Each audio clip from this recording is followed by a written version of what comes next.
세상에 나온 지 4개월 된 아이가 있습니다. 그런데 이 아기는 분만 도중 크게 다치는 사고가 발생해 고통받고 있다고 하는데요. 네, 부모는 병원 측에 이 무리한 시술로 인해서 이상 증상이 왔다고 주장을 하고 있습니다. 대체 어떤 일이 있었던 건지 화면으로 만나보겠습니다.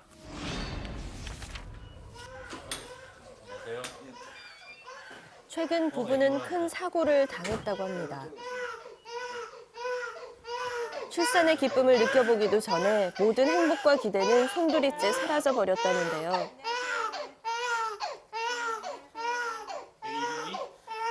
시우이. 하루 종일 붙여니까. 안아도 붙여고 누워서는 못 있고 이러니까.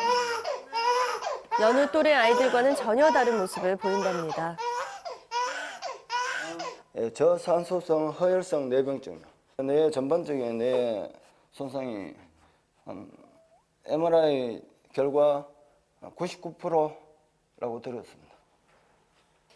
생후 4개월의 아이들과는 달리 시우는 목도 가누지 못할 뿐더러 눈을 마주치는 것조차 제대로 할 수 없는 상황이라는데요. 더 안타까운 건 약을 복용하지 않으면 지금처럼 생활하는 것도 힘들기 때문에 하루도 빠짐없이 약을 먹어야 합니다.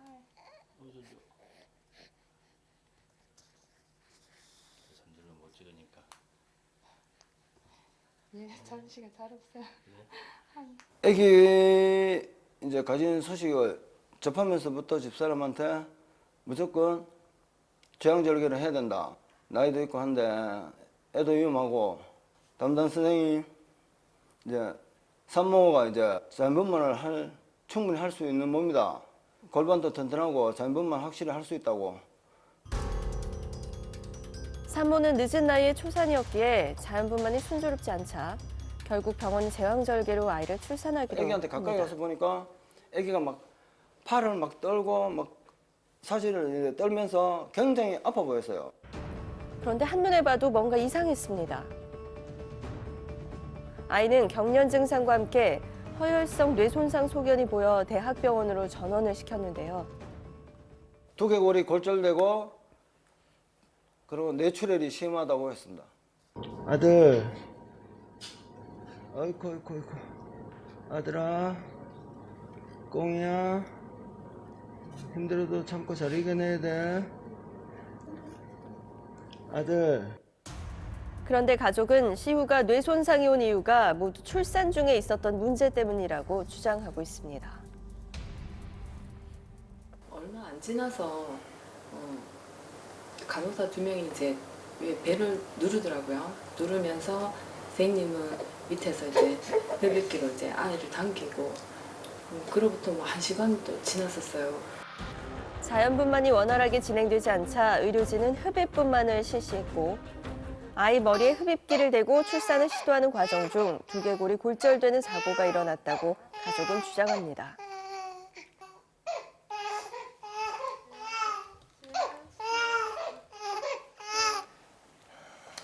지금 가서 제 옆에 이렇게 있어주는 것만으로도 저한테 너무 고맙고 아프게 해줘서 너무 미안하고 그렇지. 부모는 그저 그렇게 하루빨리 못하더니 시우에게 이제 기적이 일어나 건강해지길 바랄 뿐입니다.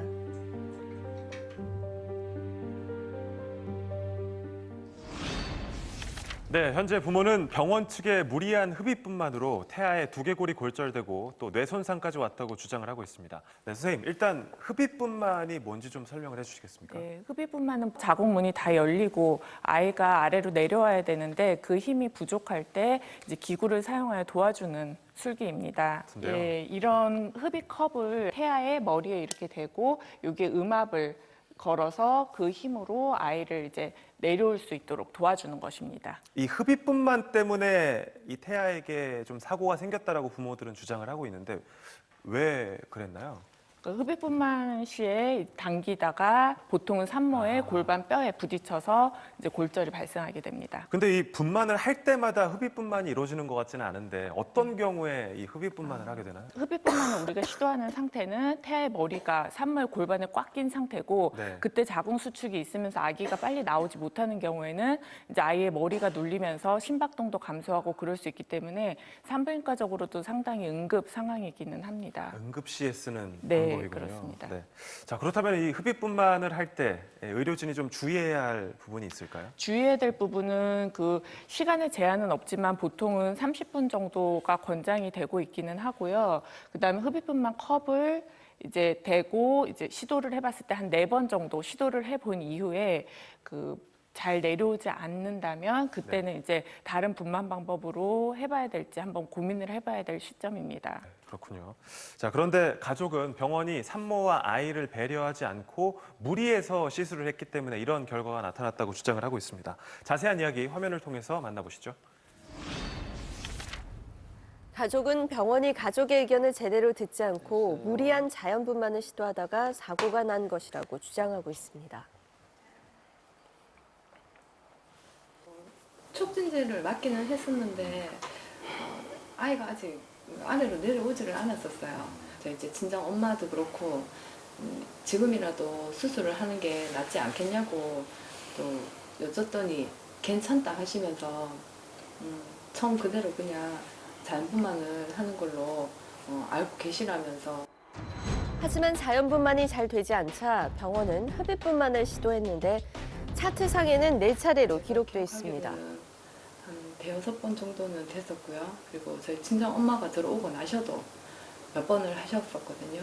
두세 번 정도 하면은 적어도 8, 9번은 횟수가 되는 것 같아요. 가족은 병원이 무리하게 흡입분만을 시도한 점에 의문을 품고 있으며 출산 후 상태가 좋지 않은 아이의 치료 또한 제대로 되지 않아 상태가 더 악화됐다고 주장하고 있습니다.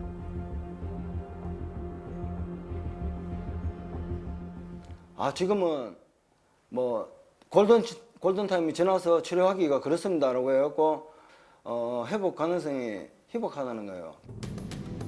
이에 병원은 출산 후 아이 상태에 대한 적절한 처치와 함께 적절한 시기에 대학병원으로 전원시켰으며 흡입분만의 횟수 또한 실질적으로 2번을 시행해 가족이 주장하는 바와는 다르다고 말했습니다. 또한 흡입분만의 시도로 태아의 두개골이 골절됐다는 사실은 정확하지 않으며 뇌병변이 오는 증상과 아이가 출산 당시 증상이 전혀 다르므로 흡입분만으로 인한 사고로 단정 지을 수 없다고 전했습니다. 아이가 뇌 손상이 온 이유가 이 흡입분만 때문이라고 볼 수 있는 거죠. 일단 뭐 100% 단정하기는 어렵지만 흡입뿐만으로 인해서 골절이 생겼고 뇌출혈이 발생한 것으로 보이고요. 아이가 산모의 산도에 오랫동안 끼어 있는 상태 자체가 아이한테 산소 공급이 좀 부족해질 수 있기 때문에 그로 인한 뇌 손상도 추정해 볼 수 있습니다. 뭐 차트를 통해서 선생님께서 이 출산 과정을 쭉 보셨을 텐데 뭐 아쉬움이 남는 부분이 있나요? 그 상황 자체가 산부인과적으로 되게 응급 상황이긴 하지만 수술 기록지상에 이제 네. -1 스테이션에서 이제 1시간 정도 이제 시도를 했는데 안 돼서 응급 제왕절개 수술을 하게 되어 있고 보통은 흡입분만은 이제 0 정도는 됐을 때 이제 시도를 시작하는 것으로 되어 있는데 스테이션 0에 진입하기 전에 이제 조금 시도한 것으로 보입니다. 스테이션이라는 게 정확히 뭐예요? 스테이션이라는 건 이제 아기가 내려오면서 산모의 가장 좁은 골반에 아이의 머리가 끼어 있을 때 0이라고 하고 그걸 기준으로 위아래로 이제 +5부터 -5까지 이제 기록을 하게 돼 있습니다. 그러면 지금 기록에는 마이너스 상태에서 시도를 한 건가요? -1이기 때문에 이제 0이 되기 조금 전에 시도를 한 것으로 보이긴 합니다. 흡입분만을요? 네. 일반적으로 그렇게 하는 경우는 보통은 없죠. 예, 진입이 되고 이제 0까지 딱 도달했을 때 이제 0부터 뭐 +1이나 +2 정도에서 시도하는 것으로 되어 있습니다. 그럼 가족들의 주장은 이 흡입분만 횟수가 느끼기에 8번에서 9번 정도 네. 진행이 됐었다 이렇게 주장을 하고 있는데요. 만약에 그게 사실이라면 이거는 무리한 흡입뿐만으로 볼 수가는 있는 건가요? 그 아도 골반 불균형이라고 네. 아기가 이제 산모의 산도를 통과할 수 없는 그런 상태도 있습니다. 근데 그런 경우에는 이제 흡입뿐만으로 무리하게 꺼내면 이제 산모나 그런 아이한테 손상이 갈 수 있기 때문에 4회 정도 시도해보고 안 되면 이제 수술을 한번 고민해봐야 될 시점입니다. 자, 근데 변호사님 보시기에 이 흡입뿐만 외에도 또 다른 문제점이 있다고요? 예, 아이가 이렇게 흡입분만을 오랜 시간을 통해서 분만을 했다라고 하면 머리 손상을 받을 수 있기 때문에 머리에 문제가 없는지를 보기 위해서 간단하게 초음파 같은 걸 통해서 아이 머리 상태라든가 뇌출혈 여부를 검토할 수 있었는데 이런 부분을 전혀 검토하지 않고 9시간 동안 방치하고 있다가 나중에 대학병원으로 전원을 보냈거든요. 좀 더 빠른 시간 내에 평가를 해서 전원을 했으면 어땠을까 하는 그런 아쉬움이 있습니다. 네. 만약에 이번 사건이 의료과실로 인정이 돼서 소송에서 승소를 하게 된다면 어느 정도 보상을 받을 수 네. 있을까요? 이렇게 저산소성 뇌손상을 입은 경우에는 아이가 정상적인 생활을 하지 못하기 때문에 네. 평생 여명 기간 동안 간병이 필요합니다. 도시일용 노임으로 계산했을 때 한 7억 원 정도까지 이게 책정이 됩니다. 네. 실질적으로 이 아이가 입은 손해액은 10억에서 한 15억 정도 되는데요. 법원에서 그 금액을 모두 인정하는 것이 아니고 40%에서 60% 사이에서 인정하는 것이 통상적입니다. 네, 의료 분쟁 차트 오늘 여기까지입니다. 두 분 말씀 고맙습니다.